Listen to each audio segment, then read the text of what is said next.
काँग्रेसचे अध्यक्ष मल्लिकार्जुन खरगे यांनी पंतप्रधान नरेंद्र मोदींना पत्र लिहिलं।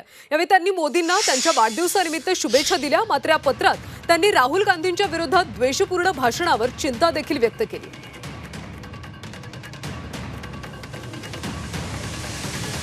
भाजप नेत्यांकडून जीवे मारण्याची धमकी मिळते। राहुल गांधींच्या विरोधात वक्तव्य केली जातात आणि या सगळ्या पार्श्वभूमीवर मल्लिकार्जुन खरगे यांनी पंतप्रधान मोदींना पत्र लिहिलं आणि चिंता व्यक्त केली। अशा नेत्यांवर कारवाई करा, अशा नेत्यांवर अंकुश ठेवावा अशी मागणी देखील केली।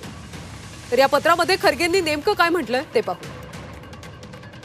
राहुल गांधींना भाजपचे नेते सतत जीवे मारण्याच्या धमक्या देतात। भविष्यासाठी हे घातक आहे। अशा नेत्यांवर अंकुश ठेवा आणि त्यांच्यावर कारवाई करा अशी मागणी मल्लिकार्जुन खरगेंनी पत्राद्वारे केली।